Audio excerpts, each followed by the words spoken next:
Você sabe o que acontece quando Deus restaura o justo?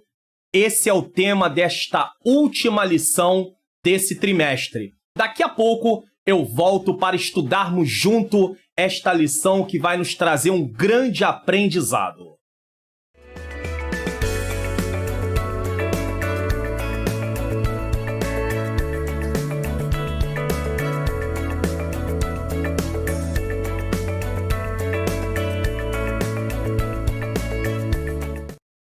A paz do Senhor, quem vos fala é o pastor Mário Luna. Seja bem-vindo a mais uma EBD comentada online. Hoje nós estaremos estudando a lição de número 13, quando Deus restaura a vida do justo.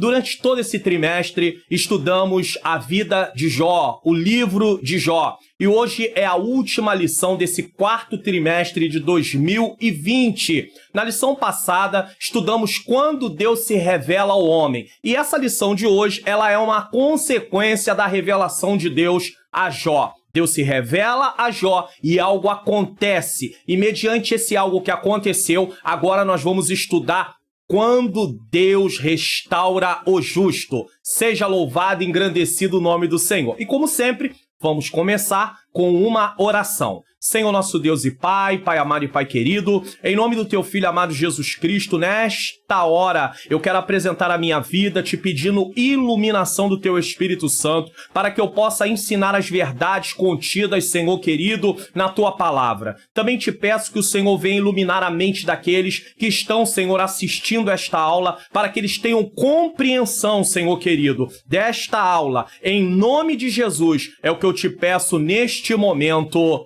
Amém. Seja louvado e engrandecido o nome do Senhor. Se você ainda não se inscreveu em nosso canal, você tem essa oportunidade. Você também pode ativar o sininho das notificações para ficar inteirado das novas publicações que haverão no nosso canal. E também, se quiser, pode compartilhar esse vídeo na sua rede social para que outras pessoas sejam edificadas. E você ainda tem mais uma oportunidade. Faça comentário aí nos comentários aqui no nosso canal sobre o que você tem achado desses vídeos, o que você tem achado dessa aula. Se você tem alguma experiência dentro dessa questão de restauração de Deus, conte um pouquinho da sua história, fale um pouquinho do seu testemunho. Eu estou aqui para poder interagir com você para a glória do nome santo do Senhor Jesus Cristo. Então, nós vamos prosseguindo aqui nesse encerramento que até aqui nos ajudou o Senhor. Seja louvado o nome do Senhor e vamos dar prosseguimento para a glória do nome do Senhor Jesus Cristo. Nós temos aí o nosso texto áureo. E o Senhor virou o cativeiro de Jó quando orava pelos seus amigos, e o Senhor acrescentou a Jó outro tanto em dobro a tudo quanto dantes possuía. Jó capítulo 42, versículo de número 10. Verdade prática. A restauração do ser humano acontece em razão do amor e da misericórdia de Deus, e não como consequência do esforço pessoal, piedade ou atos de bondade. Aqui é importante salientar que essa restauração ela não é decorrente de atos humanos, mas sim do amor de Deus, da misericórdia de Deus. Leitura bíblica em classe está no capítulo de número 42 de Jó, versículos de 1 a 17. Objetivos específicos dessa lição. Primeiro, sublinhar a atitude humilde de Jó em receber a repreensão divina pelos equívocos cometidos. Na lição de número 12, nós podemos ver que Jó teve o seu momento de orgulho, e aí Deus lhe dá uma correção, e Jó tem uma atitude de humildade, e aí agora vai vir a restauração do justo. Segundo, destacar a espiritualidade de Jó demonstrada na intercessão pelos seus amigos. Amigos esses que não deixaram de ser amigos, mas que atacaram tanto a Jó, que acabaram lhe ferindo, que acabaram lhe trazendo uma pressão muito maior do que a que ele já estava se sentindo. E terceiro, comentar sobre o último estado de Jó e suas implicações positivas para o entendimento do livro. Porque no último estado de Jó, nós vamos ver o desfecho do livro. Começa com Jó com uma vida abastada, tendo ali uma vida abençoada por Deus. Não é que ele não teve a vida abençoada por Deus no decorrer do sofrimento, mas ele passou por muitas tragédias. E aí nós vamos ver o desfecho do livro, aonde Deus restaura a vida de Jó, e Satanás fica envergonhado, porque ele disse que Jó servia a Deus pelo que Deus dava, e Deus só tinha Jó como servo por causa que dava alguma coisa para Jó. Nenhuma coisa, nem outra eram verdades. Introdução. Nessa última lição, trataremos sobre a restauração de Jó. Veremos que ela se dá quando ele se humilha diante de Deus e intercede pelos seus amigos. Constataremos também que o testemunho de Deus sobre Jó provou ser verdadeiro e seus amigos tiveram de se retratar.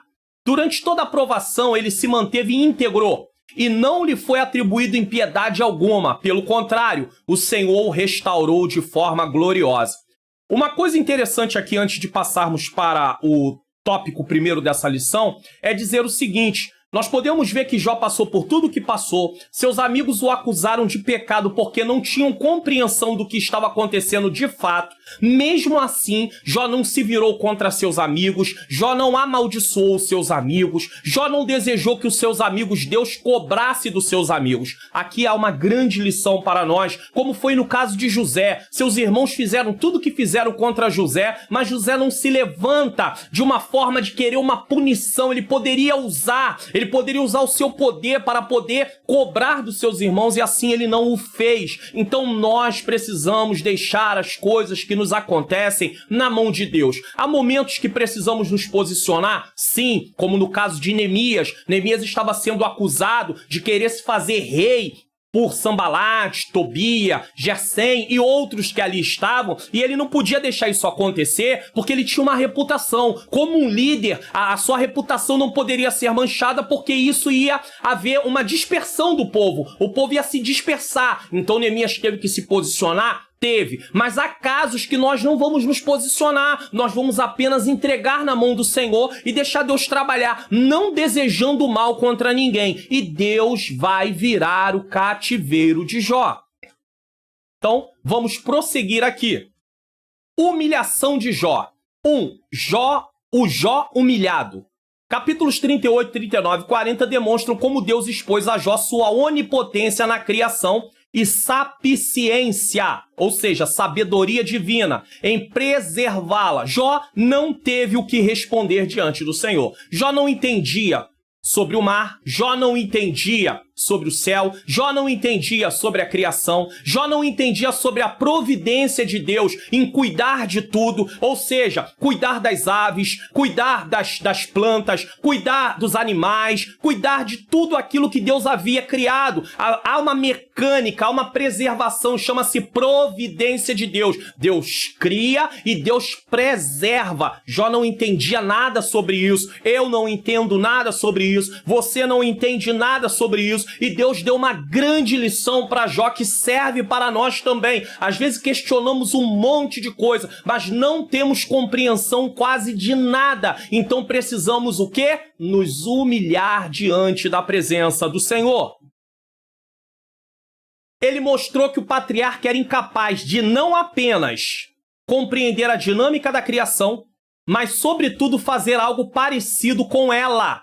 Ou seja, Jó não tinha como fazer nada em relação a isso. Jó se convenceu de que seus próprios questionamentos eram injustos, porque no momento de Jó se defender, ele começa a falar que queria comparecer diante de Deus e ia apresentar a Deus a sua defesa. Então Jó queria se justificar a si mesmo, e ninguém pode se justificar diante de Deus. Jó continuava sendo íntegro, Jó continuava sendo reto, Jó continuava sendo temente a Deus, Jó continuava se desviando do mal, porém, diante da luta que ele estava passando, ele se achava tão inocente, no sentido de achar que poderia comparecer diante de Deus e apresentar a sua defesa e provar que aquilo que ele estava passando, ele não merecia passar por aquilo. Então, nesse caso, Jó se colocava numa posição como se Deus fosse injusto. E Deus vai lá e fala com Jó. Durante todo o livro, Deus fica calado. Deus não abre a sua boca. Por quê? Porque Jó está sendo provado, está passando por um momento, inclusive, até mesmo de tentação. Não só provação, mas de tentação também, porque Satanás queria, de qualquer maneira, destruir a Jó. fazer ele blasfemar contra Deus. Mas Deus estava ali ciente que Jó não o faria isso. Mas Jó precisava aprender uma lição, que ele não poderia se auto-justificar. E Deus já sabia isso desde o início? Claro que sabia. E Deus permite tudo acontecer para que Jó tivesse esse aprendizado e ficasse dentro da posição que ele precisava estar diante da presença do Senhor. Se ele não era capaz de fazer o que Deus fez, então, com que direito criticava os caminhos divinos? Porque Jó achava que era injusto o que estava acontecendo. Mas como é que Jó ia criticar os caminhos divinos se ele não tinha controle sobre a criação? Se apenas uma das criaturas de Deus era capaz de impor terror em Jó, como o Leviatã, o Bemote também, como se comportaria ele diante do Criador dessas criaturas? Deu para você entender? Se Jó temia o Leviatã e o Bemote, como não temeria diante do Deus que criou essas criaturas? Um dos nossos maiores problemas é lidarmos com Deus como se ele fosse homem como nós. Então nós queremos falar com Deus de igual para igual. Não, Deus está aqui, eu estou aqui. Lembre-se sempre dessa ordem. Deus é criador, eu sou criatura. Eu vou ficar repetindo isso porque Deus está aqui, eu estou aqui. E uma das maneiras para que eu possa entender e alinhar o meu entendimento através da ação do Espírito Santo, de iluminar a minha mente, é estudar sobre a pessoa de Deus, os atributos de Deus. Quando eu estudo sobre os atributos de Deus, eu vou entender que eu não posso me comportar dessa forma. Quem estuda conosco aqui as lições sabe que quando o texto aparece em vermelho, é um comentário à parte do que está escrito na lição ou uma referência bíblica. Humilhar significa literalmente fazer com que alguma coisa seja abaixada, diminuída, colocada ao nível do chão, nivelada ou nivelada. Então, ela vai diminuir. A ideia é de que os crentes abandonem a altivez e se nivelem com o chão. Uma atitude de quebrantamento. Nós temos várias passagens na Bíblia aonde é dito sobre colocar a boca no pó, orar, se humilhar. Então, não era só uma questão, eu preciso enfatizar isso aqui. Não é só uma questão da disposição do corpo. Eu posso me deitar no chão para orar a Deus, mas não estar em estado de humilhação. Deu para você entender? Uma coisa não está associada diretamente à outra. Quando é dito aqui, vou voltar aqui na lição para você poder acompanhar comigo e entender isso aqui. Quando é dito que a questão de humilhar, a ideia é de que os crentes abandonem a altivez e se nivelem com o chão, numa atitude de quebrantamento, não quer dizer propriamente que só o fato de eu me deitar no chão, colocar a boca no pó, alguém tirar uma foto, olha lá, o pastor Mário Luna está se humilhando. Não, eu posso estar deitado no chão, eu posso então orar com o meu rosto entre os meus joelhos também, e mesmo assim continuar exaltado. A questão é que no Antigo Testamento, Israel muitas das vezes achava que apenas aquela formalidade, né? Aquela seguir a lei ali, fazer aquilo que estava descrito apenas, já era o necessário, já era o bastante. Mas Deus olha o quê? O coração. Então Deus estava olhando o coração de Jó. Deus está olhando o meu coração, o seu coração. Não adianta eu ter uma atitude exterior, uma atitude física, se não há uma atitude na minha alma acontecendo também, mediante uma ação do Espírito Santo através do meu espírito. Então é preciso haver um alinhamento. Eu posso comparecer a cultos e não estar cultuando a Deus. Eu posso estar cantando nos cultos e não estar louvando a Deus. Deu para você poder entender? Eu posso levantar as mãos, eu posso balançar as mãos, eu posso me ajoelhar e mesmo assim não estar fazendo aquilo que aquele ato físico parece que eu estou fazendo. Então, se humilhar é ter uma atitude de quebrantamento. Quando você começa a ler o livro de Neemias, você vai ver que Neemias não havia pecado, mas na hora de interceder pelo povo, ele está se colocando como um intercessor e ele se coloca junto com o povo e ele diz, nós temos pecado. Então, Neemias está o quê? Tendo uma atitude de quebrantamento. E esse quebrantamento não vem por esforço humano, esse quebrantamento vem pela uma ação divina. Nós precisamos pedir a Deus para que tenhamos quebrantamento. A sua oração, a minha oração é, Senhor, nos dá um coração humilde, nos dá um coração quebrantado. O Salmo, inclusive, vai dizer que Deus não rejeita um coração quebrantado e contrito. É importante entendermos isso. Muito apropriadamente, Jó agora estava mais do que humilhado. Ele tinha que se arrepender de suas palavras precipitadas, porque ele falou do que não entendia, nas quais expressou suas dúvidas sobre a justiça de Deus durante seu período mais profundo de sofrimento. Então Jó, durante o período de sofrimento, ele fez o quê? Ele expressou suas dúvidas. Como Deus pode estar fazendo o que ele está fazendo? Eu quero comparecer diante dele e mostrar para ele que eu sou inocente.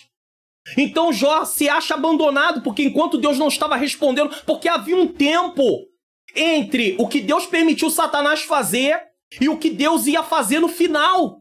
Jó estava dentro desse tempo, e dentro desse tempo Jó achou-se abandonado. Ele pensou que Deus estava distante, que Deus estava indiferente.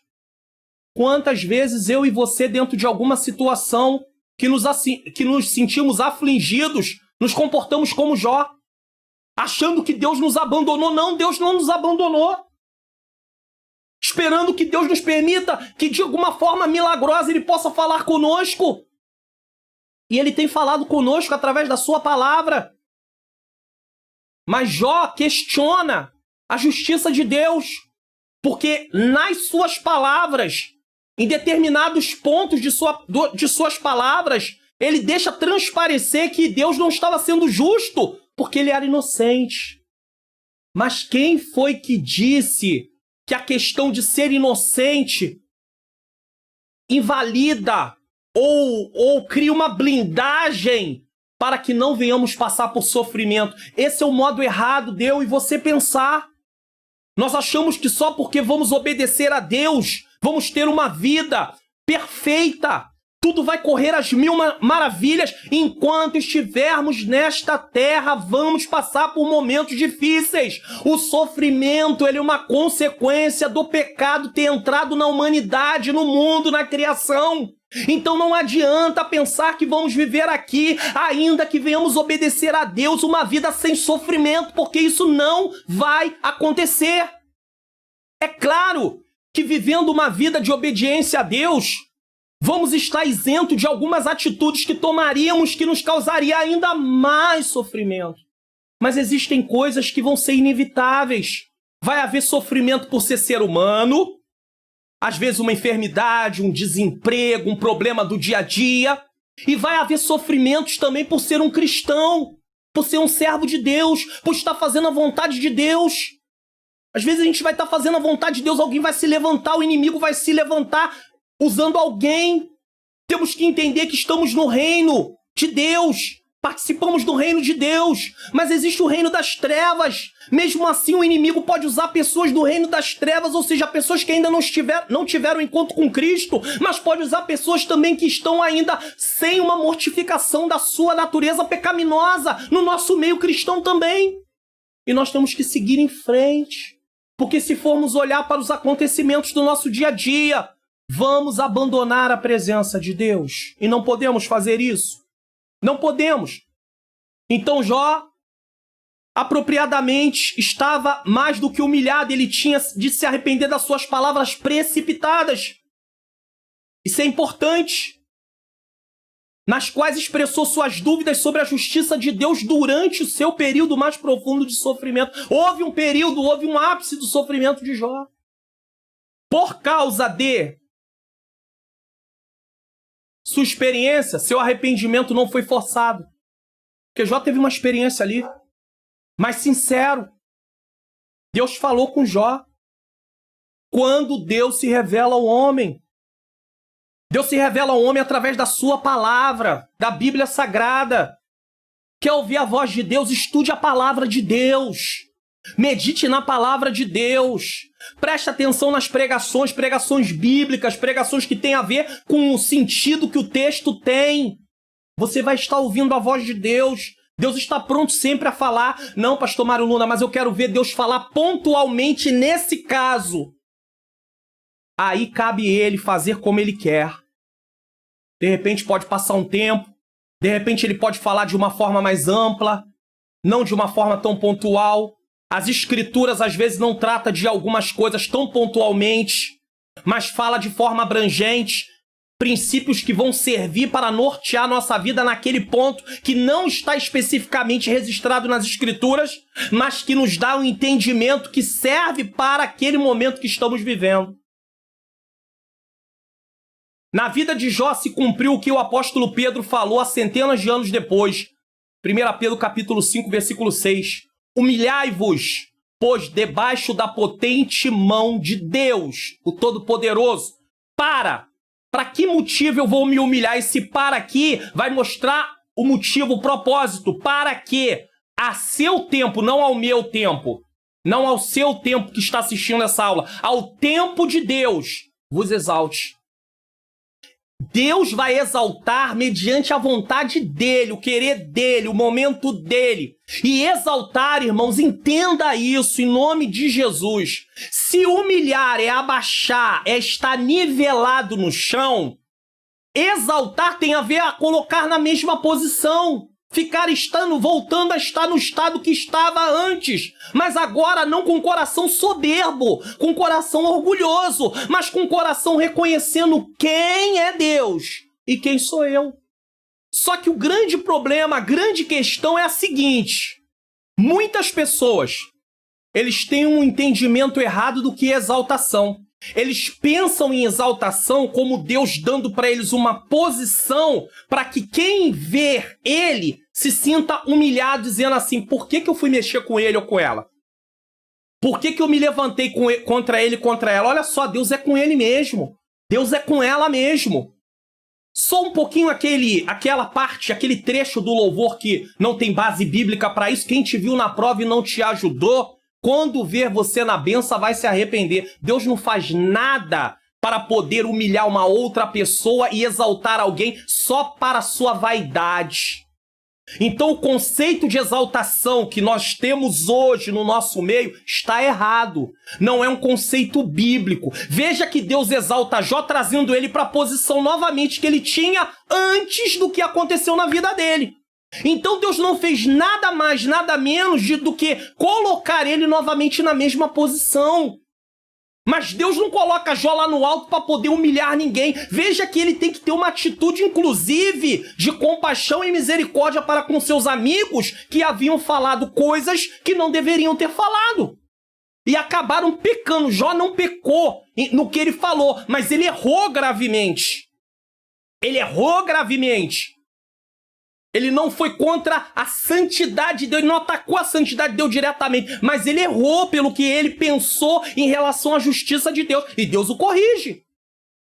Mas veja que a questão de exaltar está relacionada a voltar para a mesma posição e entender que quem restaurou foi o Senhor, não foi as nossas forças, não foi o que nós estávamos fazendo, mas sim o próprio Deus através do quê? Do seu amor e da sua misericórdia. Humilhai-vos, pois, debaixo da potente mão de Deus, para que a seu tempo vos exalte. Tempo de Deus. 2. Reverência e submissão. Diante da assombrosa visão da criação de Deus, Jó agora exclama: bem sei eu que tudo podes. Ou seja, Jó reconhece a onipotência de Deus. O Deus onipotente. Jó 42, 2. Isso me faz lembrar do Salmo 91, versículo 1. Aquele que habita no esconderijo do Altíssimo, Todo-Poderoso, à sombra do Onipotente descansará. O salmista sabia quem era o Senhor. No versículo 2 ele vai dizer: direi do Senhor, ele é o meu Deus, o meu refúgio, a minha fortaleza e nele confiarei. E aí, mediante ele saber quem é Deus, a partir do versículo 3 até o final, ele vai falar de tudo que Deus é capaz de fazer. Mas o Salmo não está dizendo que Deus vai fazer aquilo para todas as pessoas. Porque Deus faz o que ele quer, quando quer, na hora que quer. Deu para entender? Só que nós clamamos a ele para nos guardar do laço do passarinheiro, da peste perniciosa, para guardar o nosso lar, para nos livrar do mal, do juízo. Sim, mas isso não quer dizer que apenas eu recitar o salmo ou apenas eu ser servo de Deus vai me guardar dos sofrimentos que podem vir sobre a minha vida. Entenda isso. Então ele diz, bem sei eu que tudo podes. Esse versículo demonstra sua atitude de reverência e submissão diante de Deus. Jó entende quem é Deus e quem ele é. Deus é criador. Deus criou o Leviatã, o Bemonte. Alguns acreditam que é o hipopótamo e o crocodilo. Você e eu não podemos domar esses animais com a nossa força apenas. Vamos precisar de usar estratégias, armas, mas homem contra o animal não tem como. Agora imagine como vamos nos comportar diante do Criador que criou esses animais. Isso é uma coisa que temos que meditar. Esse versículo demonstra a sua atitude, como disse, né? Agora, vamos fazer um comentário aqui. Como reverência, entendemos a honra que se presta a Deus como ser supremo por excelência. Então, reverência é a honra que damos, tá? Ao Senhor. E submissão significa colocar-se numa relação de subordinação a alguém e acatar a vontade e as orientações deles. Eu estou pronto a reverenciar a Deus e a ser submisso a Ele? É importante falar sobre isso. O termo submissão descreve um ato voluntário de colocar-se sobre a autoridade de uma outra pessoa para mostrar-lhe respeito e obediência. Era isso que Jó estava fazendo. Ele percebe que tudo o que aconteceu em sua vida tinha um desígnio divino. No caso de Jó, Jó estava passando por tudo aquilo, mas havia um propósito de Deus por trás disso. E aqui eu quero fazer uma observação e abrir um parêntese. Nem tudo que eu passo e você passa tem a ver com o desígnio divino diretamente. Porque há coisas que eu passo que são consequências das minhas más escolhas. E quando eu faço mais escolhas, eu vou ter consequências. Mas Deus não planejou aquilo para a minha vida. Agora, é claro que mesmo eu tendo errado, feito mais escolhas, ou até mesmo pecado, se há arrependimento no meu coração e eu peço socorro a Deus, Deus vai me ajudar, vai me socorrer, vai me dar graça. Mas isso não quer dizer que as consequências das minhas más escolhas vão ser removidas. Eu vou ter que assumir aquilo que eu fiz acontecer. Só que no caso de Jó, havia um desígnio. A prova que Jó estava passando, o momento que Jó estava passando, estava diretamente ligado a Deus estar permitindo aquilo acontecer para um desígnio, para um propósito.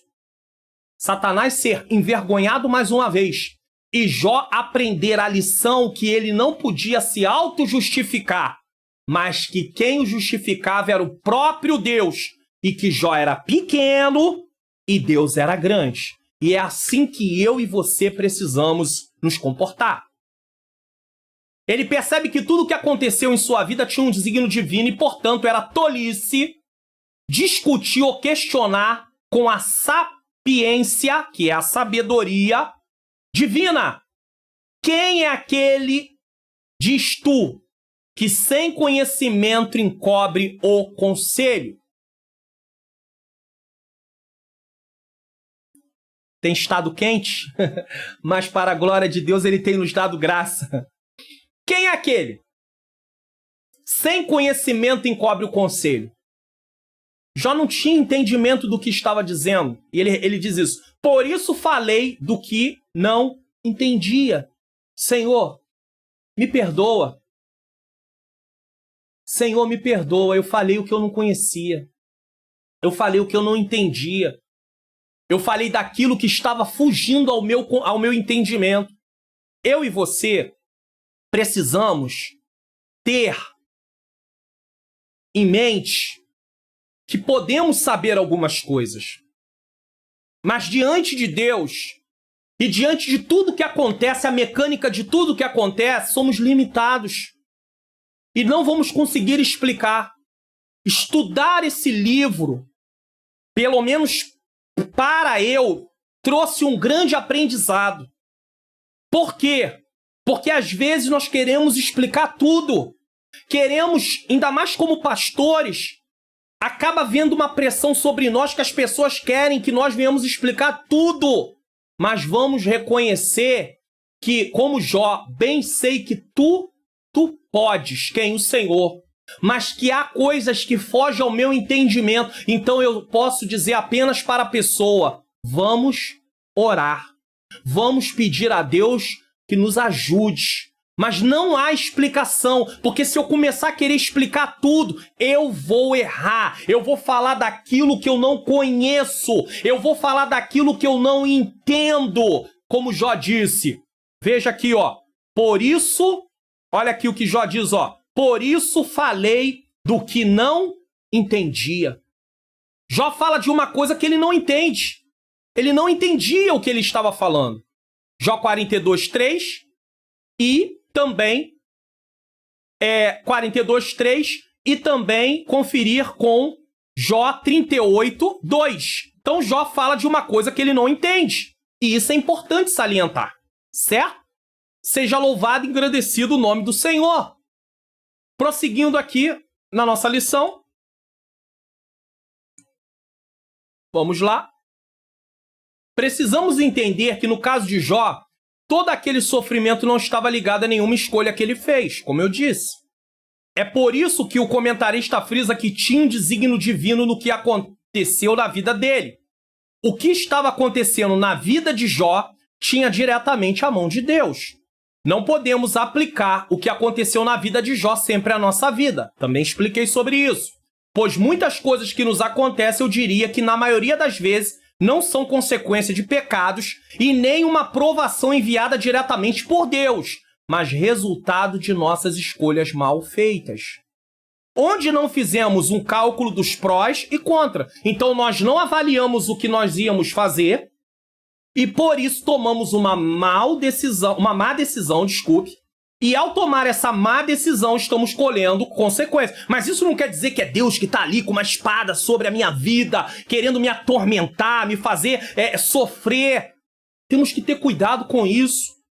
Às vezes tomei uma decisão de querer comprar uma coisa que não era hora de comprar, eu não calculei bem, eu não tinha valor para poder pagar se houvesse um contratempo, aí me veio um problema, aí eu não consigo pagar, agora eu boto a mão na cabeça e começo a dizer, meu Deus, me ajuda! Deus está me cobrando, Deus está me punindo, Deus está fazendo, Deus está acontecendo, Deus não está fazendo nem acontecendo ao nível de me punir. Eu estou colhendo consequências da minha atitude mal pensada. Porém, Deus continua comigo, Ele continua para me ajudar e agora eu vou pedir a Ele sabedoria, graça, paciência para poder ver como reverter essa situação. Porque se eu não explicar isso, tudo vai para a conta de Deus, como Deus que gosta de atormentar o ser humano. Ah, mas se Deus é todo poderoso, por que Ele também não pode me livrar das minhas más escolhas? Mas aí você não seria um ser humano que pode tomar decisões, você seria um robozinho, eu também, né? Vai para onde? Controle remoto. Vamos lá, Mário Luna, vem para cá. Olha, vem para cá, vai para ali, faz assim. Aí não seria um ser humano, tá? Onde não fizemos um cálculo dos prós e contras, como foi dito, certo? Agimos na emoção do momento e sofremos por causa... Quantas decisões são tomadas na emoção do momento? Coisas que compramos, coisas que falamos, atitudes que tomamos. E aí? Vai ter consequência. Então nós precisamos do Salmo 90:12. Ensina-nos a contar os nossos dias de forma que alcancemos corações sábios. Sabedoria é aprender a ver a vida na ótica de Deus. Isso não nos isenta de passar por sofrimento, mas nos dará a condição de entendermos um pouquinho melhor a situação e saber como nos conduzir. Voltando a dizer, não estaremos livres de sofrimento, mas vamos estar livres de tomar algumas atitudes que não deveríamos tomar. mas isso não isenta de passar por sofrimento. E como ser humano, como pecador, uma hora ou outra eu vou fazer uma má escolha, não tem jeito. E eu não estou falando isso de uma forma a dar ênfase a você. Não, eu sou ser humano mesmo, eu vou errar mesmo e vai ser assim mesmo. Não, não é isso que eu quero dizer. Eu quero dizer que não haverá perfeição. A Bíblia manda sede perfeito como o vosso Pai é perfeito. Sim, a Bíblia fala sobre isso, mas ela está falando de um passo a passo, de um caminho de transformação, do dia a dia. Deus trabalhar na nossa vida e ir nos transformando. É disso que a Bíblia está falando, certo? É disso que a Bíblia está falando. Mas não há uma perfeição aqui nessa terra. Por quê? Porque o pecado ainda está na nossa natureza. Só na glorificação, que vai ser na volta de Cristo, para buscar aqueles que estiverem vivos e aqueles que estiverem mortos vão ressuscitar num corpo transformado, é que o pecado não estará mais na nossa natureza. Aí sim, aí não vai haver mais sofrimento, não vai haver mais choro, não vai haver mais nada disso. Certo? Jó, ao repetir a censura que Deus lhe fizera, anteriormente no capítulo 38, Jó demonstra não ver mais injustiça alguma nas ações de Deus. Ele reconhece, Deus não é injusto. Eu errei. Ele admite que agiu com presunção. O que é presunção? Suposição. O cristão não pode supor nesse caso. Ele precisa se basear no que está escrito na palavra de Deus, pois desconheci os sábios propósitos divinos. Como eu não conheço, Jó não conhecia os bastidores, Jó não sabia, Jó não tinha tido acesso ao que Deus tinha falado com Satanás, ao que Satanás havia falado contra a vida de Jó e contra o próprio Deus, chamando Jó de um interesseiro, chamando Deus de um ser que subornava as criaturas para servir a ele. Só que o único que suborna criaturas, pessoas, não criaturas, porque ele também é uma criatura, mas o único ser que suborna pessoas para servir a ele é o próprio Satanás. Porque foi ele que ofereceu bens para Jesus, foi ele que ofereceu riquezas para Jesus. Não foi Deus que oferece, não é Deus que oferece essas coisas. Se as pessoas estão procurando Deus para poder receber riquezas, eles estão indo a Deus de forma errada, porque Deus não prometeu. Deus prometeu salvação. Deus prometeu transformação de vida. Deus prometeu libertação do poder do pecado na nossa vida através da ação santificadora do Espírito Santo pela morte de Cristo Jesus na cruz do Calvário. É claro que uma vez em Cristo eu posso ter uma vida com sabedoria e saber administrar melhor os bens que Deus me deu para administrar, pois eu sou um mordomo de Deus. E aí isso vai trazer uma condição financeira um pouco melhor, sim. Eu vou ter uma outra mentalidade. Às vezes a pessoa estava vivendo no mundo das drogas, no mundo das drogas como drogas como maconha, talvez envolvidos com cocaína, envolvidos com bebida alcoólica, e agora ele não está mais usando nada disso. Então o seu dinheiro vai ser usado para outro fim. Ele vai ver o resultado do dinheiro que ele ganha. Tudo isso vai acontecer na vida do cristão, vai. Ele pode ter uma mentalidade diferente agora. Ele pode pensar em estudar, em crescer, em se posicionar no mercado de trabalho para poder ter um emprego melhor, ter um salário melhor. Sim, isso pode acontecer, sim. Mas Deus não deixou Jesus morrer na cruz do Calvário para nos dar riqueza. Quem promete riqueza em troca de adoração é Satanás, não é Deus. Muitos de nós repetimos esse mesmo erro de Jó. Achamos que sabemos de tudo e queremos explicar com base em suposições e não no que é de fato verdadeiro. E esse livro nos ensinou muito sobre isso. Então, se você tem aprendido, não está no seu campo de compreensão, não está no seu entendimento, não emita suposições. Não fale baseado em suposições. Parecer baseado em suposições. Sabe por quê? Porque isso só vai trazer problema, porque você não tem aquilo como realidade. Eu não tenho. Quando as coisas fogem ao nosso entendimento, a melhor coisa a fazer é se calar e continuar confiando no cuidado de Deus. É isso que eu e você precisamos fazer. Esse livro me ensinou muito sobre isso. Às vezes a gente quer explicar, as pessoas até nos pressionam para a gente poder explicar coisas. Mas tem coisas que não têm explicação. Vai explicar por que dentro dessa pandemia houve pessoas que nós conhecíamos, né, que acabaram falecendo, que nós olhamos para a vida daquelas pessoas comparado com a vida de outras pessoas e até de alguns cristãos e perguntar assim, meu Deus, por que que ele ou ela partiram, sendo que esse e essa aqui, ó, parece que não querem nada contigo, vive uma vida totalmente sem compromisso contigo. E aí você não entende. Deus permitia aqueles que pareciam estarem ali trabalhando, pelo menos aos nossos olhos, para Deus, sendo produtivos, contribuindo para a nossa edificação, e gente que parece, veja bem, ó, eu coloco entre aspas, parece que não estão fazendo nada para Deus, não contribuem nada para a nossa edificação. Volto a dizer, parece, e continuaram vivos. Eu posso tomar o lugar de Deus para isso? Jamais, meu querido. Dá para explicar sobre isso? Não. E se eu ficar pensando muito sobre isso, entra uma indignação em mim e você. E isso comparando com cristãos. Agora imagine se você comparar isso com gente que não serve a Deus e que está fazendo um monte de coisa que nós vemos biblicamente que está errada. Então, é hora de nos colocarmos no nosso lugar, criatura, e deixarmos Deus no lugar dele, criador. Essa parte não compete nem a mim nem a você. Quem vive e quem Deus colhe.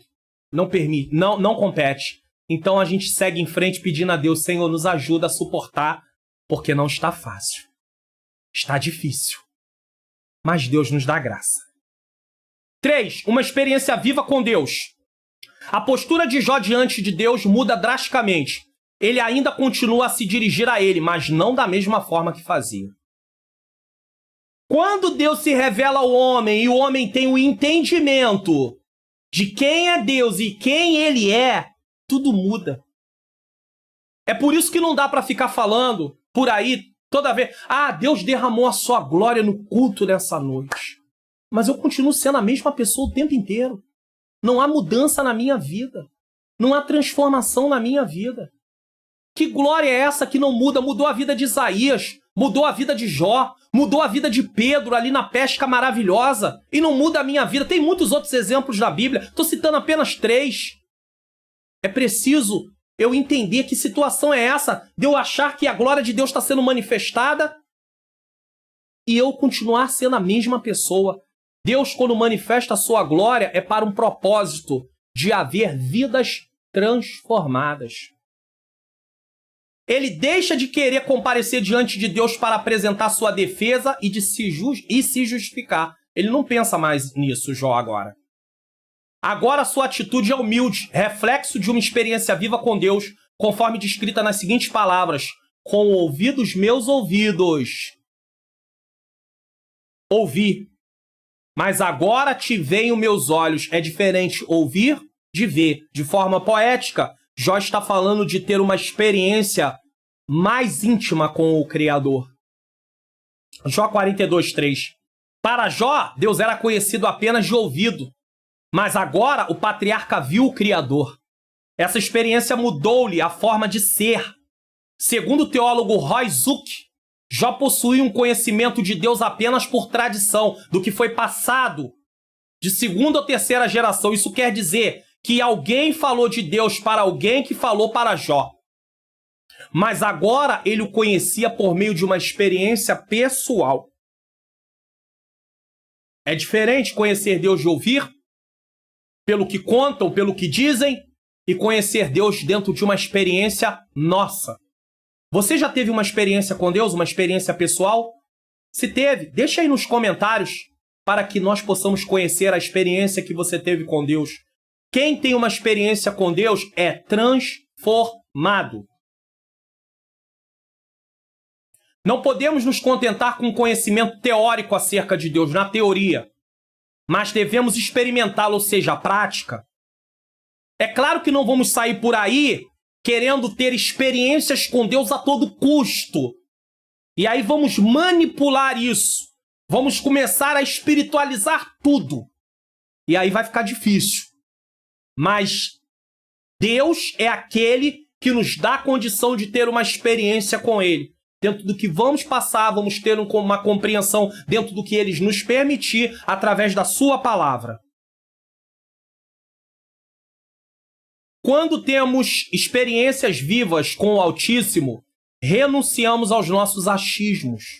42:3 de Jó. Acaba os achismos. Eu acho, eu penso.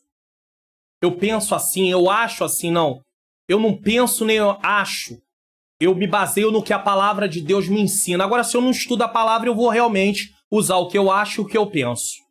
Confessamos nossa miséria no pó e na cinza. Jó 42:6. Rejeitamos o nosso orgulho. Tudo isso por uma ação de Deus na nossa vida. E rebeldia, quando queremos nos opor a Deus, que são o oposto de humildade e submissão. Você vê que o orgulho e rebeldia é o oposto à humildade e submissão. Deus é glorificado em todas as áreas da nossa vida, todas as áreas. Não só no casamento, não só no nosso trabalho, não só na questão de lidarmos no dia a dia com os nossos familiares, na igreja, em todas as áreas da nossa vida. É importantíssimo estudarmos a palavra e, se possível, até fazer um curso de teologia. É importante? É importante, sim. Porque estudar teologia é conhecer sobre Deus de uma forma categorizada, ou seja, um estudo sistemático sobre Deus, sobre tudo, Pai, Filho, Espírito Santo, sobre a obra, sobre o plano da redenção ou plano da salvação. Na Bíblia nós temos a palavra de Deus, só que dentro da teologia é organizado de forma categorizada. Isso é importante. Estudamos cada doutrina separada. Pega-se vários textos da Bíblia, em toda a Bíblia, e ali coloca ali junto para a gente poder estudarmos de uma forma mais prática. Então é importante estudar teologia? Sim. Com que intenção? Conhecer a Deus. Ter uma vida transformada ao conhecê-lo, porque é isso que aconteceu na vida de Jó. Houve uma transformação na vida de Jó. Ele já era um homem íntegro, reto, temente, que se desviava do mal, mas Jó, ele tinha uma compreensão limitada, como qualquer um de nós temos, e ele achava que o que ele fazia poderia o justificar diante de Deus. Essa é uma ideia errada. Minha, sua ou de qualquer pessoa que tiver. Nada que eu faço vai me justificar diante de Deus. É o que Jesus fez. Tudo que eu faço vai ser consequência daquilo que Jesus fez na cruz do Calvário, a nível de eu fazer a obra de Deus. Estou falando consequência em relação àquilo que eu faço na obra de Deus. Agora, se eu faço as coisas pensando que eu vou ficar bem com Deus, que isso vai me dar direitos diante de Deus, eu tive uma compreensão errada do que é o Evangelho. Porque nada que eu faço vai me dar direitos diante de Deus. Na verdade, eu não tenho direito nenhum. É só você estudar a carta aos Efésios. Nós temos um trimestre inteiro. O terceiro trimestre, o segundo trimestre, de 2020 tratou da carta aos Efésios. Eu tenho 13 lições gravadas no canal. É só você procurar aí 13 lições gravadas no canal para você poder estudar. E você vai entender que tudo que nós temos é uma herança que o próprio Deus nos deu e não que nós adquirimos com os nossos méritos. Então temos que ter muito cuidado com isso. Estudar teologia, mas também precisamos ter experiência pessoal com Deus da palavra. Então nós vamos estudando, vamos conhecendo a Deus e aí vamos ter uma experiência com Ele. Por que diz que, mas também precisamos? Porque às vezes a pessoa vai estudar a Bíblia apenas como um livro, como outro qualquer. Vai ler a Bíblia como ler jornal. Vai ler a Bíblia como ler uma revista. Não. Nós precisamos pedir iluminação do Espírito Santo, estudar a palavra de Deus e meditar nela, porque nós somos confrontados com a verdade de Deus que está descrita ali e o Espírito Santo tem oportunidade de transformar nossa vida. O Salmo 23 tem o seguinte tema, o cuidado de Deus. Esse é o tema do Salmo 23, não tem outro tema. Deus cuidando, assim como o pastor cuida das suas ovelhas, assim Deus cuida do seu povo. Cuidado de Deus, pois assim como o pastor cuida das ovelhas, como disse, e o anfitrião, dono da casa, cuida dos seus hóspedes, assim Deus cuida do seu povo. É lindo ler esse salmo. E ele serve para qualquer ocasião, porque nós experimentamos o cuidado de Deus no trabalho, na saúde, na vida financeira, e em outras ocasiões. Muitos de nós o recitamos de memória, porém, quem de fato de nós já experimentou o cuidado de Deus em situações da vida diária? Quem é que já experimentou? Eu e minha esposa já experimentamos várias vezes. Preste atenção nisso aqui. Eu e a minha esposa, minha menina princesa, Ângela Manhãs Luna, já experimentamos várias vezes em relação à alimentação, ao vestuário, as contas como luz, gás de cozinha, passagem para ir cultuar a Deus no templo e uma infinidade de experiências que, quando nos lembramos, nos vêm lágrimas nos olhos.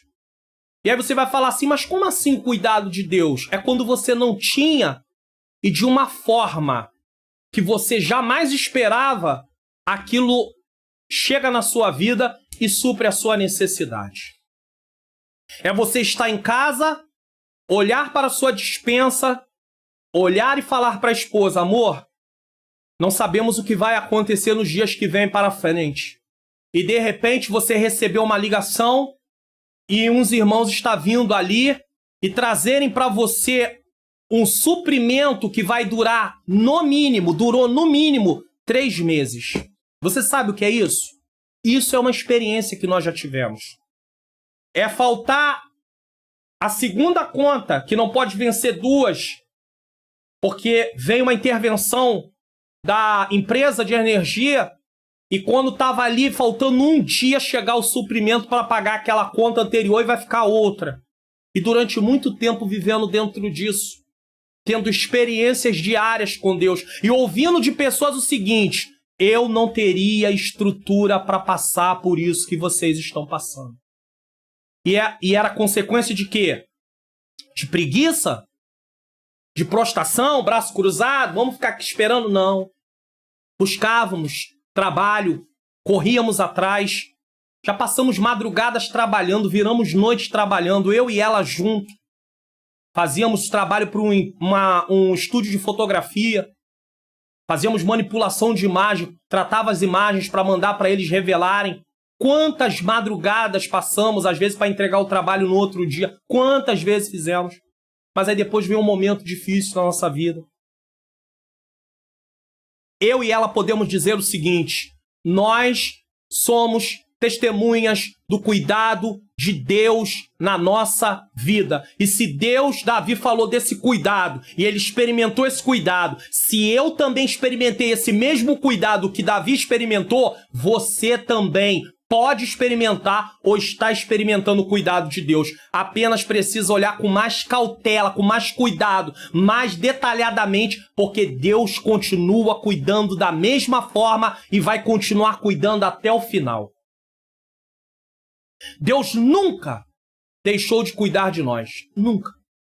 Ele sempre cuidou. Deus sempre cuidou. Nas coisas mais, nos detalhes assim menores. Agora, eu não estou falando de um Deus que vai trabalhar para nos dar deleites. Nós podemos até alcançar algum deleite, alguma coisa que não seja necessário para a vida, mas não é por uma intervenção divina diretamente, porque Deus vai cuidar daquilo que é necessidade, é o que a Bíblia vai dizer. Jesus fala de comida, bebida e vestimento. Mas buscai primeiramente o reino de Deus e a sua justiça e todas essas coisas. Não é as demais. As demais é a teologia da prosperidade que mudou o texto. É todas essas coisas, bebida, comida e vestimenta, que é o que está no contexto desse texto, vos serão acrescentados. Deus nunca deixou de cuidar de nós. Nós cremos no Deus que fez no tempo bíblico, mas já experimentamos esse mesmo Deus fazendo em nossas vidas. Você tem experiência com Deus sobre isso? Nós temos. Não somos melhores do que ninguém, não. Nós temos. Então, se um dia eu tiver que dizer que Deus cuida, Deus cuida. Agora, tem uma coisa. Todas as vezes que você experimenta o cuidado de Deus, Deus te torna mais sensível àquela situação. Então, quando você vê outras pessoas passando por aquilo, você tem a sensibilidade. E se você tiver o recurso financeiro também, não só a questão de orar, de abraçar, de aconselhar, mas a questão financeira, às vezes você vai socorrer alguém quando você pode. Entenda isso. Mas já experimentamos também transformação de vida. Quem eu era e quem eu sou em nome de Jesus. Quem você era e quem você é em nome de Jesus. quem minha esposa era e quem ela é em nome de Jesus. Houve transformação de vida. Podemos dizer que estamos em obra. Eu poderia carregar uma plaquinha assim, ó. Estou em obra. Estou em construção. Por quê? Porque o Espírito Santo me transforma dia a dia. Transforma a vida dela dia a dia. Transforma a sua vida dia a dia. Podemos dizer que estamos em obra. Todo cristão está em obra. Está vivendo a obra realizada pelo Espírito Santo de Deus, chamada santificação. Separado do pecado, consagrado a Deus e a serviço de Deus. É nesse momento que o orgulho e a rebeldia são mortificados e nasce a humildade e a submissão. Tudo isso nada mais é do que uma experiência pessoal com Deus. Nós entendemos quem somos e Deus é.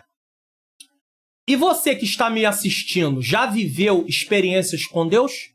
Seja de transformação de vida ou do cuidado dele em relação às suas necessidades do dia a dia?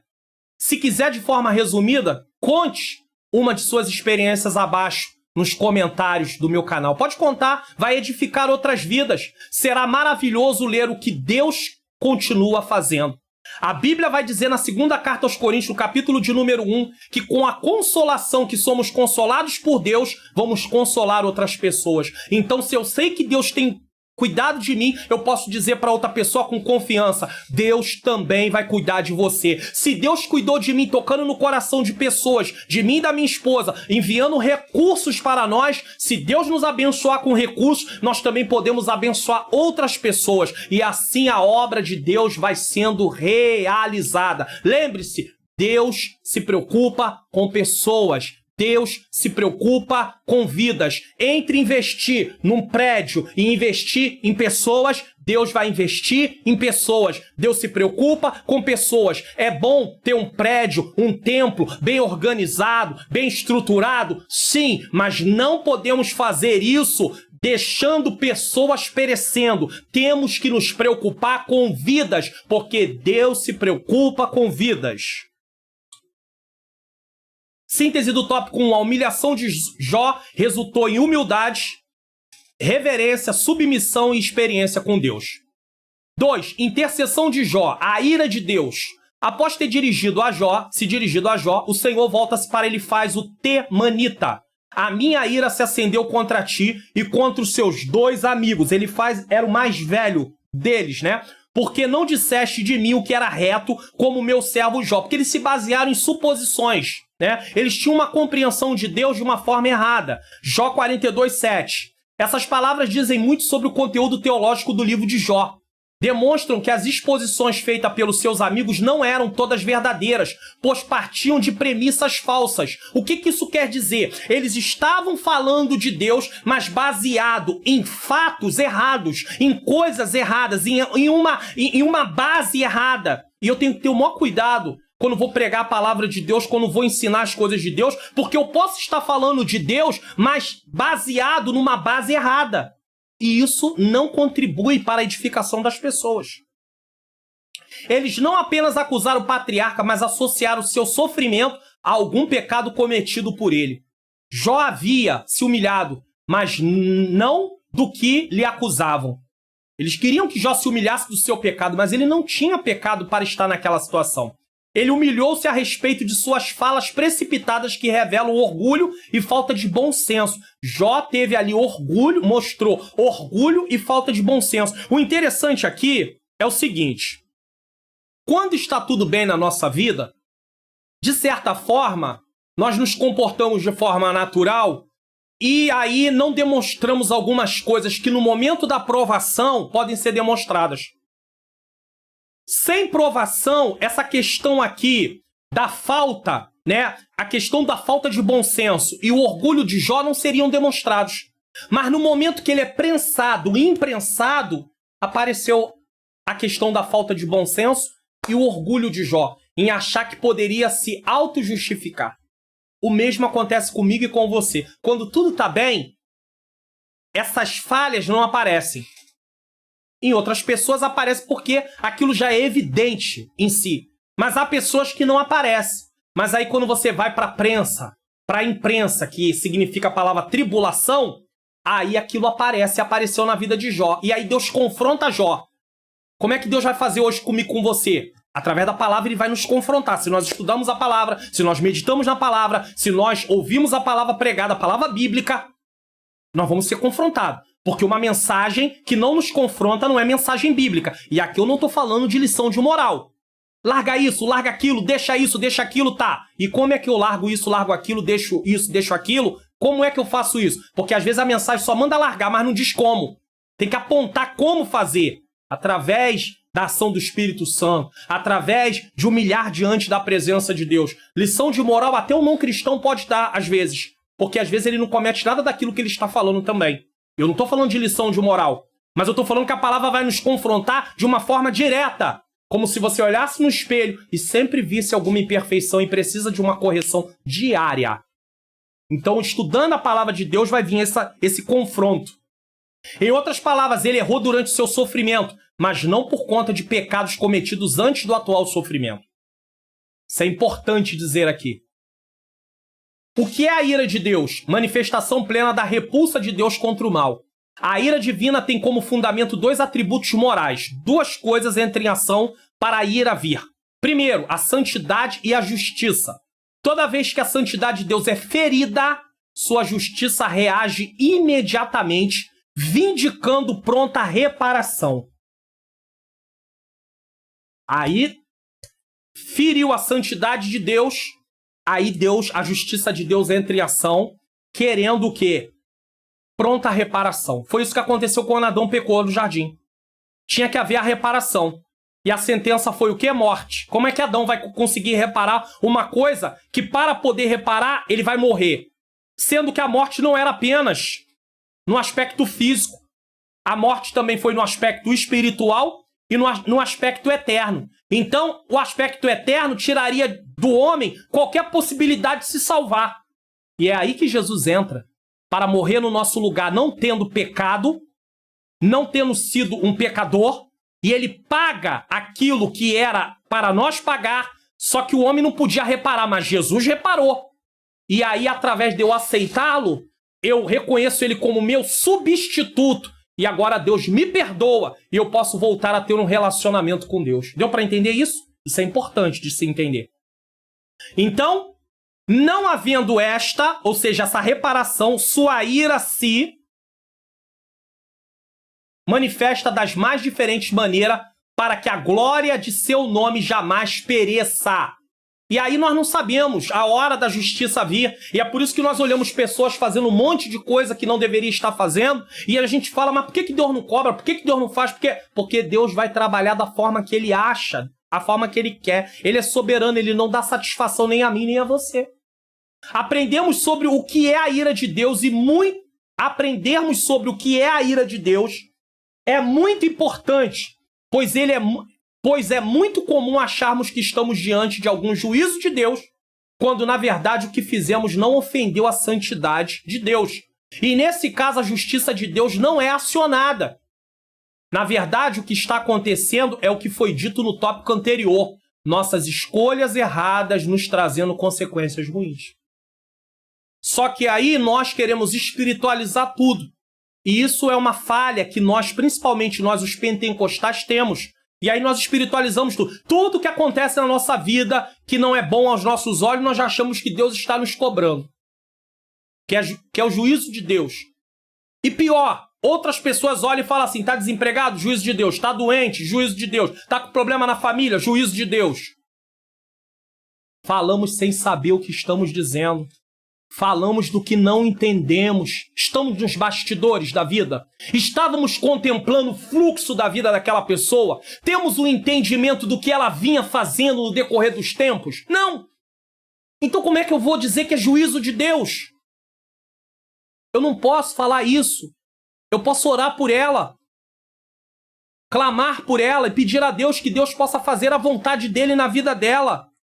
Cuidado com isso. Esse livro nos ensinou muito sobre isso. Muito. 2. O pecado dos amigos de Jó.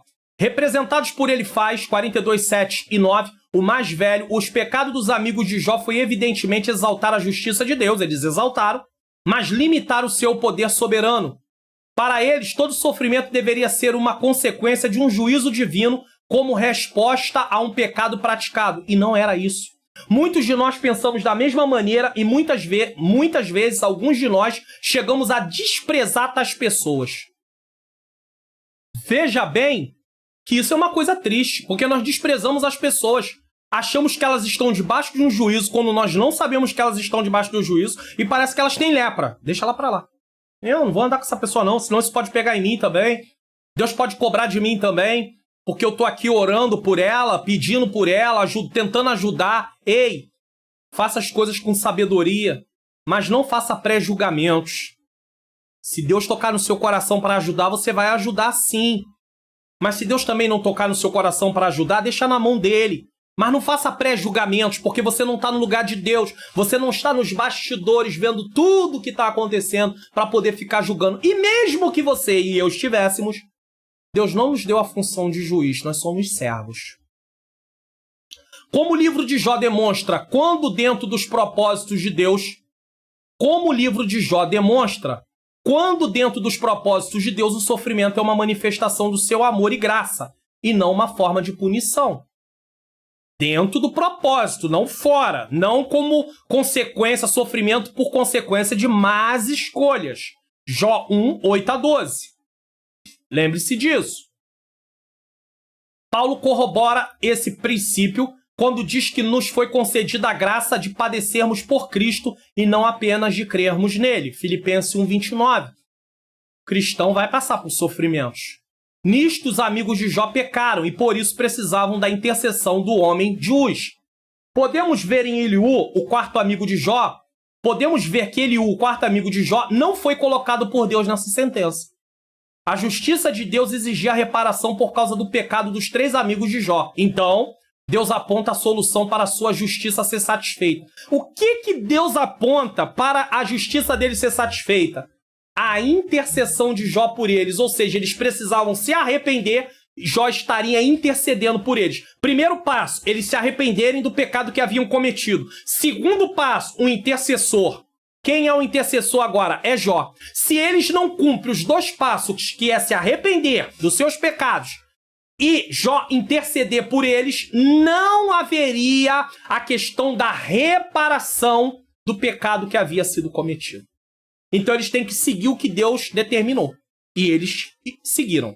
Tá? Seguiram porque não tinham outra saída. 3. A oração de Jó. Deus dirige-se aos amigos de Jó e aconselha-os irem ao patriarca para que este interceda por eles. Jó 42, 7 e 8. O que é um intercessor? É alguém que se levanta diante de Deus por alguém. Esse episódio mostra que uma teologia errada evidentemente conduz a uma crença igualmente equivocada. Jó se coloca como intercessor. O livro de Neemias ensina muito a questão do intercessor. Foi tratado no 3º trimestre de 2020. Falou sobre o livro de Neemias, sobre o livro de Esdras. Se quiser lá retornar, tem 13 aulas lá também ensinando sobre isso. E eles aqui, os amigos de Jó, tiveram uma ideia errada. Eles tinham uma teologia errada. Uma vez que eles tinham uma teologia errada, eles tinham uma crença errada.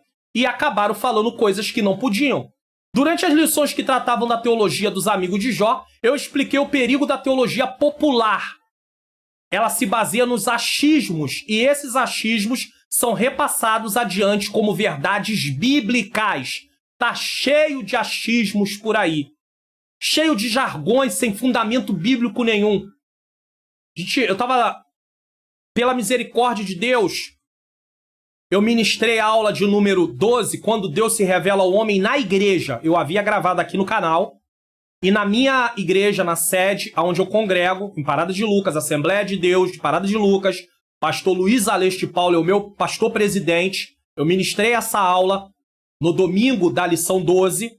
E eu falava sobre esta questão, que é tão importante.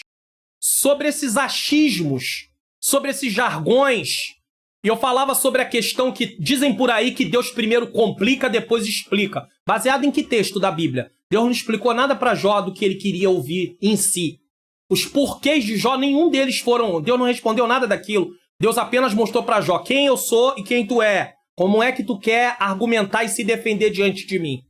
Então, a igreja está cheia no nosso meio desses achismos, dessas frases de efeito que eles pensam que vai transformar pessoas com essas palavras motivacionais, com essas palavras de autoajuda. Não, nós temos que ensinar a palavra de Deus. Quem transforma, quem dá motivação para o crente, quem ajuda o cristão é o Espírito Santo de Deus, não sou eu.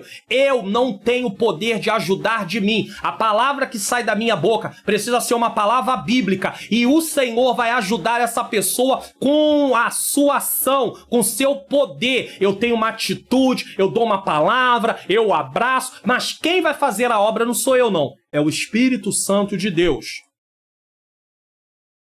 Com isso, as pessoas acreditam em coisas que a Bíblia não diz. Isso é triste. E em promessas que Deus não prometeu. Os amigos de Jó defenderam Deus de forma enérgica e sincera, mas errada. É o que está acontecendo. Tem pessoas aí falando de Deus de forma enérgica, sincera, mas errada. E aí, você vê bem, eles têm vontade de falar de Deus, mas como eles não estudaram, como eles não sentaram para meditar na palavra de Deus, como eles muitas vezes reúnem coisas que outras pessoas falam, porque hoje tem tantas pregações que eu posso pegar um pedacinho aqui, um pedacinho ali, uma frase de efeito aqui, uma frase de efeito ali, vou lá pro púlpito e lanço aquilo tudo para a igreja. E muitas vezes o que eu estou falando não tem nenhuma base bíblica. É um achismo que alguém leu e achou daquela forma, sem uma base contextual, sem entender o contexto ali que está escrito, o significado em si, sem levar em consideração a intenção do autor humano inspirado por Deus para escrever aquilo. Então não se engane, pessoas podem abrir a Bíblia, podem ler textos da Bíblia, mas podem ter energia, defenderem de forma sincera, mas estarem falando coisas que o texto não está dizendo. Aqui aprendemos que de nada adianta estarmos cheios de conhecimento e ter um excelente argumento se tudo isso se baseia no que pensamos e não no que a Bíblia diz. O sofrimento do patriarca não veio como uma punição, mas como uma provação. Punição é diferente de provação. Entenda isso. Punição vem como um castigo por consequência de uma transgressão, pecado, onde o culpado teve tempo de se arrepender e não quis. Ou seja, ele ofendeu a santidade de Deus, Deus deu tempo para ele se arrepender e ele não quis. Aí vai falar sobre a questão de encher a medida. Há alguns textos da Bíblia que falam que as medidas foram cheias. Ou seja, o tempo de se arrepender chegou e a pessoa não se arrependeu. E aí pode vir uma punição, pode vir um castigo, pode. Principalmente se isso estiver ligado diretamente à glória de Deus. Quer ver um exemplo disso na Bíblia? Quando Eliseu mandou Naamã se banhar no Rio Jordão 7 vezes, mergulhar, e quando Naamã foi curado da lepra, ele queria presentear o profeta, e o profeta não aceitou o presente. Havia um propósito de Deus dentro disso. Que propósito era esse? Preste atenção, Naamã não é judeu. Naamã era um gentio. A cura de Naamã, dentro do plano da salvação, é aquilo que eu sempre digo e que outras pessoas também dizem. Preste atenção nisso aqui. Quando você lê o texto bíblico, levando em consideração que a Bíblia é a revelação de Deus com o plano da salvação, tudo parte desse plano. Então, o acontecimento da cura de Naamã está ligado ao plano da salvação, ao plano da redenção. Agora, Deus usa o profeta Eliseu para curar Naamã. Lembre-se que as enfermidades são consequências do pecado original, ou seja, de ter entrado o pecado na humanidade. Isso também trouxe a questão de podermos ficar enfermos. E agora Deus usa o profeta Eliseu para poder curar Naamã. Então Deus está pré-anunciando, está anunciando antes que ele também vai ter uma aliança com gentios, que é aqueles que não são judeus. Lá no Novo Testamento isso se cumpre. Então, A aliança de Deus conosco, gentios, é por meio do quê? E dos judeus também, em Cristo Jesus, é por meio do quê? Da graça. Agora veja bem, o que acontece se Naamã paga pelo que aconteceu na vida dele? Isso faz com que a glória não seja de Deus. Isso faz com que a glória de Deus não aconteça.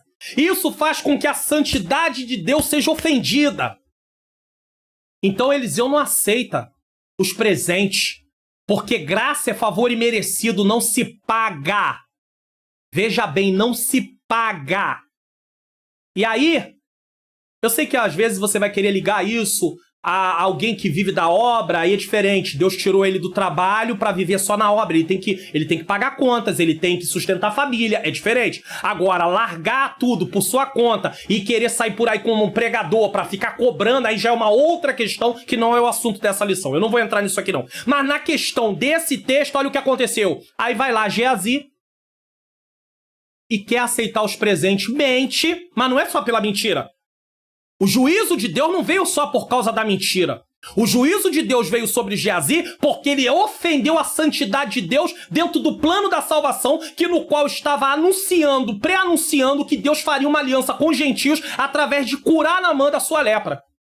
E Geazi aceita. E graça não se paga. Graça é favor imerecido. O que Deus faz? Passa a lepra de Naamã para Geazi. Veio a punição. Na hora. Porque ofendeu a santidade de Deus dentro do plano dele. E dentro do plano dele, Deus não negocia punição na hora. Deu para entender isso? Mas você só consegue ver isso se você estudar o texto de Naamã, baseado no plano da salvação. E aí você vai entender, Deus estava dando ali uma demonstração de algo que ele ia fazer lá no futuro. Fez isso com Naamã, fez com a viúva de Sarepta e outros mais. O que ele ia fazer lá no futuro, os ninivitas, ia fazer lá no futuro, e Geazi entra na questão querendo tirar a glória de Deus. Ou seja, recebe o presente da mãe a voltar para sua terra pensando, paguei, não devo nada para ninguém, ó. Tá tudo certo. É isso que acontece até com essas pessoas que às vezes Deus usa para orar por alguém e tá cobrando para poder, infelizmente, por aquilo que Deus faz. Pastor, e por que não vem um juízo assim? Porque Deus vai trazer a hora que Ele quer, não é como eu quero. Que Deus dê oportunidade para que nós venhamos nos arrepender. Isso é punição. Agora, provação é o sofrimento, angústia ou tribulação. Prensa, imprensar significa tribulação, que tem por objetivo levar o crente a uma experiência mais profunda com Deus. Jó, embora piedoso e detentor de um testemunho inquestionável dado pelo próprio Deus, necessitava ele de uma experiência mais real e marcante com Deus. Então Jó estava sendo o quê? Provado. Apesar de ser íntegro, reto, temente, se desviava do mal, Deus permitiu Jó ser provado para que ele pudesse ter uma experiência mais marcante, mais real com Deus. Ou seja, tivesse uma transformação. A fidelidade de Jó foi provada por Deus e ele foi aprovado pelo Criador. Deus já sabia que ele ia ser aprovado desde o início? Sim. Tanto é que ele diz, viste meu servo Jó, íntegro, reto, temente e que se desvia do mal. Essa palavra continuava valendo até o final do livro, apesar de ter sido dito no início. Pois continuava íntegro e com seu caráter reto, conforme sua humilhação demonstrou. Ele se humilha. Agora esse homem, outrora acusado de pecador pelos seus amigos, os socorrerá por meio da oração. Mesmo em frangalhos e mesmo não passando de ruínas, deveria Jó, naquele momento, atuar como sacerdote daqueles que muito feriram com suas palavras. Jó já fazia isso como sacerdote dos filhos, agora vai fazer dos amigos.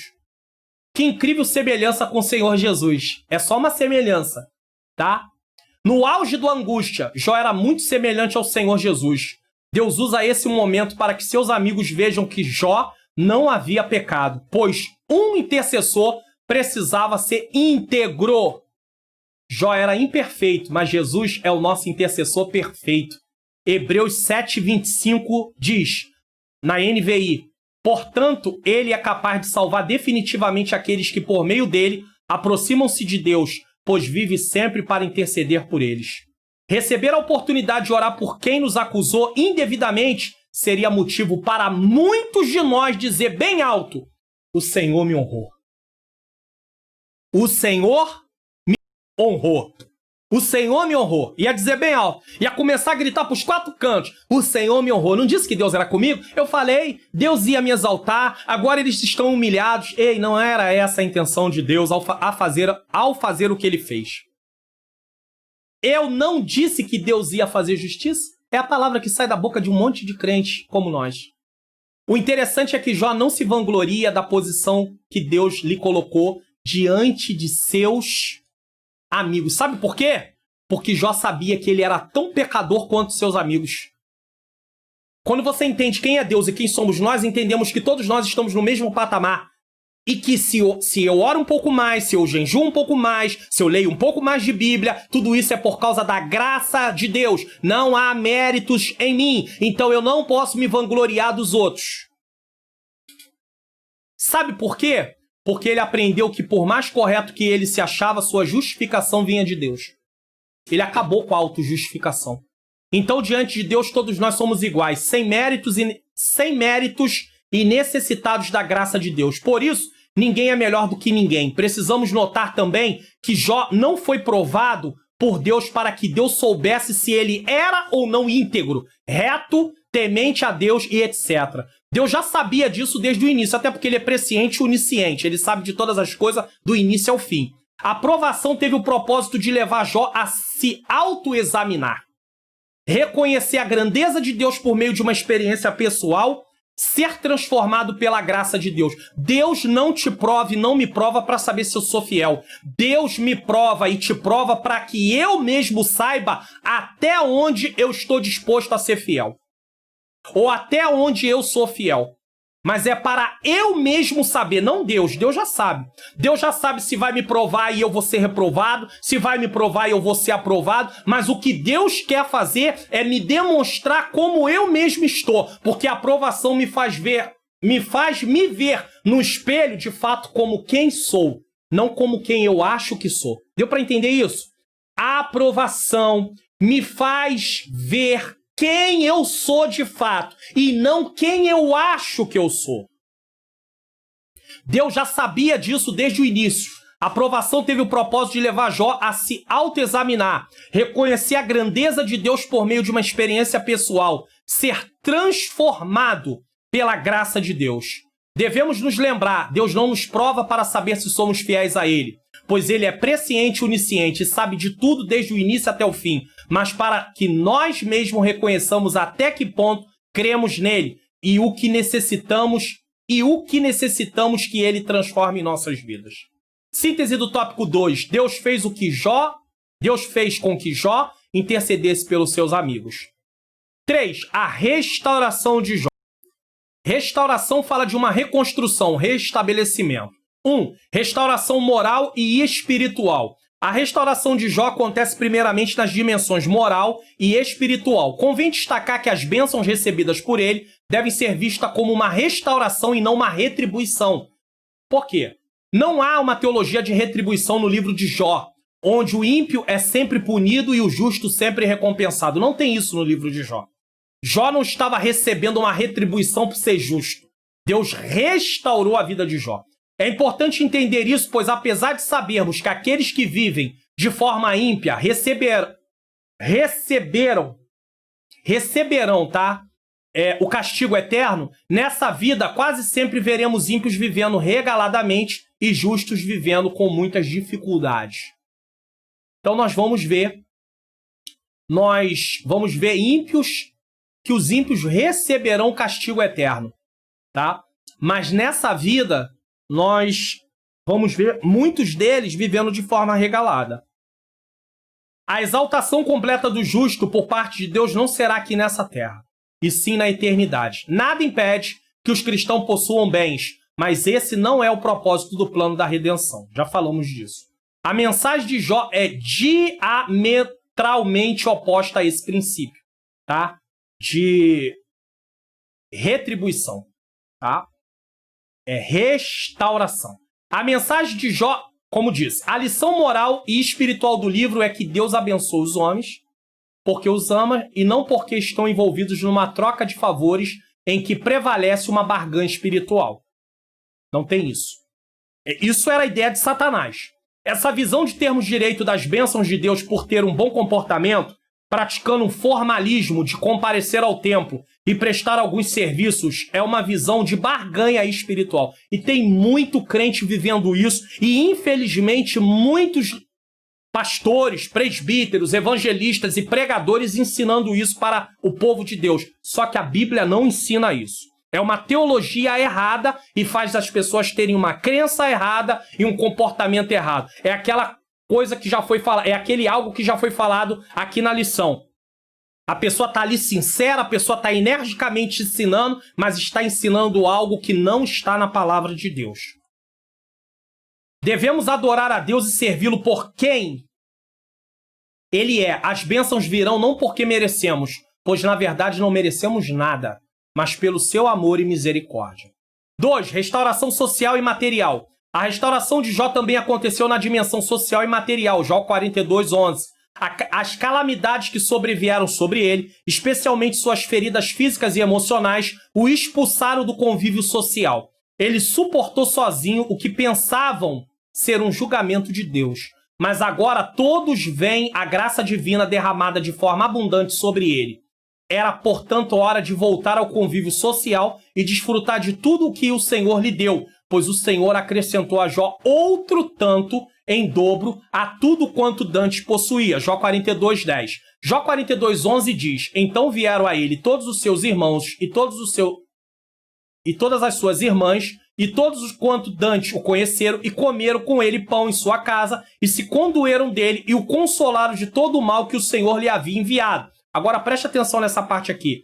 E cada um deles lhe deu uma peça de dinheiro, e cada um um pendente de ouro. Deus usa pessoas para abençoar a Jó financeiramente.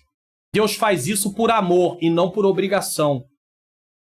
Não como uma restituição, e sim como uma restauração. Muitas bênçãos que vamos receber passam pelas mãos de pessoas. Aqui no último capítulo do livro de Jó, podemos reafirmar o que muitas vezes foi dito nas lições passadas em relação à teologia da prosperidade. É um engano pensar que nós podemos requerer de Deus direitos baseado no que fazemos para Ele. Não adianta entregar uma grande oferta em dinheiro, ou um carro, ou um apartamento, esperando receber muito mais de Deus. Deus não faz barganha. Sabe por quê? Não podemos dar nada para Deus, pois Ele é o Criador. Ele é o dono de tudo. Tudo. Deus é Criador, é dono de tudo. O que eu vou dar para o dono de tudo? Não tenho que dar para o dono de tudo. Ele criou o homem e lhe deu a tarefa de governar a terra. Não temos nada conquistado a partir de nós mesmos. O que conquistamos é por meio do amor de Deus, manifestado através da sua graça. Que essa mentalidade de querer conquistar coisas materiais através de barganha com Deus, seja por meio de ofertas, de serviços, do que fazemos na obra de Deus, ou de comparecer em cultos de campanha, possa ser transformada em nossas vidas. Ou seja, que isso mude. Que nós vamos ir para os cultos, que nós vamos ofertar a Deus, que nós vamos participar de campanha, não com a mentalidade de eu estou fazendo, eu tenho o direito de receber, mas sim com a mentalidade, estou aqui para poder prestar culto a Ti, ó Deus, porque Tu é Deus, Criador, e eu sou criatura. Eu estou aqui em reverência a quem Tu és, e eu sou apenas o Teu servo. Devemos servi-lo, adorá-lo, seja com louvores, seja com nossas ofertas em dinheiro, por quem Ele é, e não com interesse na base de troca. Esse louvar aqui, inclusive, não é cantar, porque eu posso estar cantando e não louvar a Deus. Louvar a Deus implica em obedecer, em viver uma vida de obediência. Eu posso cantar e não obedecer. Posso pregar e não obedecer. Posso ir a culto e não obedecer. Eu preciso entender que eu necessito de viver uma vida de louvor e adoração a Deus. A restauração que o Senhor Jesus faz na vida do ser humano leva em conta todas as dimensões da vida. Ele transforma todas as áreas. Ele restaura a vida espiritual, moral, social, material, trazendo dignidade ao homem que teve, por meio da graça divina, a imagem de Deus restaurada. Lembra que eu falei que acaba tendo também uma mudança na vida financeira? Por quê? Porque ele passa a se comportar de forma diferente com o dinheiro, ele passa a pensar em se aprimorar na vida profissional, tendo uma qualificação melhor para estar posicionado melhor no mercado de trabalho. Então Jesus trabalha em tudo isso.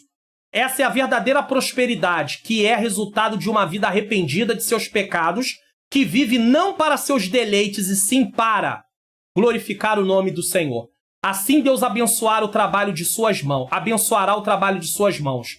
Agora, essa vida tem uma nova visão de mundo, baseada na ótica de Deus. Por isso, não desperdiça seu dinheiro. Ou não deveria desperdiçar, porque tem crentes ainda desperdiçando. Entende que precisa estudar, fazer cursos para ter uma melhor colocação no mercado de trabalho e com isso crescer financeiramente também. Jesus muda a nossa visão de vida em todas as dimensões. Então, não basta fazer campanha ou ofertas para prosperar financeiramente. Não basta. É necessário obedecer a Deus e trabalhar duro. É preciso obedecer, mas também trabalhar. As bênçãos financeiras não vão cair do céu se eu não cumprir o que Deus estabeleceu, que é trabalhar. De repente, Deus tirou alguém para trabalhar em tempo integral na obra. Deus vai cuidar dessa pessoa. Pode ter certeza. Deus cuidou de Pedro, tirou ele do trabalho, mandou largar a rede. Vem ser pescador de homens. Jesus mandou Pedro largar a rede. Abandona esse negócio aí, porque a obra agora é comigo. Você vai ter que trabalhar comigo em tempo integral. Deus cuidou de Pedro. Deus cuidou dos outros discípulos. Deus cuidou de muitos outros que chamou para tempo integral na sua obra. Se você foi chamado assim, Deus cuidará de você também. Agora, se você não foi chamado para trabalhar para o Senhor em tempo integral, saiba que você vai precisar trabalhar no seu emprego. Por conta própria, não sei, mas de alguma forma, para que venha as bênçãos, você vai precisar trabalhar. A bênção de Deus é Deus ser com você no sentido de te dar força, de te dar vida, de te dar sabedoria, inteligência para poder desempenhar o seu trabalho. Mas não espere que isso vai cair com você sentado na poltrona, descansando, perdendo o seu tempo, porque isso não vai acontecer. Com certeza, Jó voltou ao trabalho duro depois da sua restauração, porque a vida voltou a ser como era antes. Síntese do tópico 3, a restauração de Jó se deu na esfera moral, espiritual, social e material. Conclusão, estamos chegando na conclusão do trimestre. Você já deixou aí o seu comentário falando de alguma experiência pessoal que você teve com o Senhor? O que aconteceu quando Deus restaurou a sua vida? Fale, não deixe de falar, tá bom? Conclusão, chegamos ao final de mais um trimestre. Aprendemos que nem sempre os ímpios são punidos e nem sempre os justos são recompensados. É o que estão ensinando por aí. Que o justo tem que ser recompensado, tem que comer o melhor dessa terra. O texto de Isaías nem fala sobre isso, mas eles deturpam o versículo. Capítulo 1, versículo 19, se não me falha a memória. Mas Deus julga os perversos e abençoa os justos, pois todos fazem parte de um universo governado por leis e princípios morais. Todavia, isso não é tudo. Deus é soberano e pode atuar fora das linhas que habitualmente acreditamos que ele opera. Isso é uma outra coisa. Deus pode operar fora das linhas que nós achamos que ele opera. Assim, podemos aprender que Deus não nos prova porque deseja nos punir, mas porque nos ama. Deus nos ama.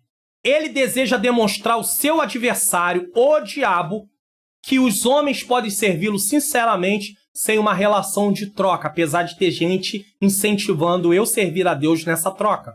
Jó provou que o diabo estava errado e que Deus estava sempre certo. Deus usa Jó para desmascarar o adversário da nossa alma. Que possamos guardar o seguinte, vamos lá. Nós que servimos a Deus sabemos que apesar das intempéries, sempre haverá, os momentos difíceis, lutas, tá? Sempre haverá um final surpreendente, venturoso, aquele que confia nas promessas de Deus. Isso não quer dizer que não vamos passar pelos momentos difíceis. Mas ainda que alguém ache assim, partiu sem a vitória, foi pra glória? Já foi com a vitória em Cristo Jesus, vida eterna, tá? É difícil para nós que ficamos? É claro. Vamos sofrer? Vamos sofrer. Vamos sentir saudade? Vamos. Mas essa pessoa, ela conseguiu chegar naquilo que Deus planejou. Ela conseguiu se alinhar à vontade de Deus e ela recebeu salvação em Cristo Jesus. Conforte-se na história de Jó. Se as suas angústias são grandes, maiores ser-lhe-ão as consolações. Porque vai vir nas consolações. De toda essa provação sairá algum bem melhor. Lembre-se, provação que Deus está provando, não problemas que você encontrou por causa das más escolhas, mas Deus pode te socorrer também. Mas lembre-se que isso é consequência das suas más escolhas. E, no final das contas, você deve aprender que não deve fazer aquilo também, né? E eu também.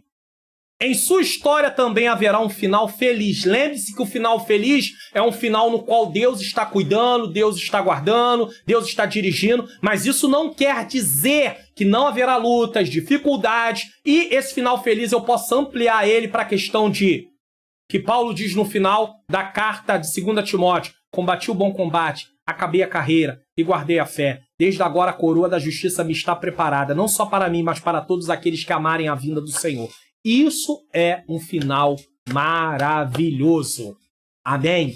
Glórias ao nome santo do Senhor.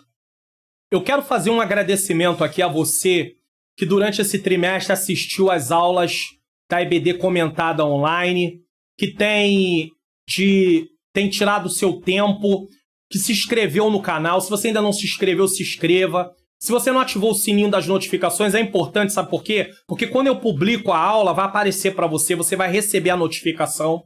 Se você também enviou para o seu Facebook, compartilhou as aulas, eu quero agradecer a você, realmente, o meu muito obrigado. Aqui, falando pela EBD Comentada Online, eu quero desejar desde já um Feliz Natal para você que já... Na verdade, o Natal até já passou quando você estiver assistindo esta aula, né? De repente sim, de repente não, tá? Essa aula está sendo gravada no dia 21, então eu desejo um Feliz Natal. Se você já assistiu depois que passou o Natal, não tem problema. E também um Feliz Ano Novo. Que Deus abençoe sua família, sua casa. Um Feliz Natal cristão, é claro. Que Deus continue abençoando. E eu quero mostrar para você aqui, tá bom? O próximo trimestre que nós vamos estar estudando o verdadeiro pentecostalismo, a atualidade da doutrina bíblica sobre a atuação do Espírito Santo. Inclusive, eu já tenho um vídeo gravado no canal dando um panorama sobre esse trimestre que nós vamos estar estudando. E a próxima lição, que vai começar o primeiro trimestre de 2021, é a pessoa do Espírito Santo. Essa será a nossa próxima lição, uma lição que vai trazer aí um ensinamento de quem é o Espírito Santo. Nós somos pentecostais e vamos estar estudando sobre essa questão do Espírito Santo, também levando em consideração a parte pentecostal. Então, orem para que Deus me dê graça para poder estar com vocês nesse novo ano de 2021, trazendo novamente as lições. E eu conto com a sua colaboração, com você comentando nas lições, com você se inscrevendo no canal, com você ativando o sininho da notificação, com você compartilhando as aulas na sua rede social. Afinal, você pode ser um colaborador desta obra que nós estamos empenhados. Que Deus continue nos abençoando grandemente. E eu quero agora, como sempre, fazer uma oração, né? Fazer uma oração para encerrarmos esse trimestre, para a glória de Deus. Senhor nosso Deus e Pai, eu quero te agradecer por mais essa aula, por mais essa oportunidade que tivemos aqui de ministrar essa aula. Que o Espírito Santo aplique as verdades que foram ensinadas ao coração de cada um que está assistindo esta aula e a mim também, Senhor.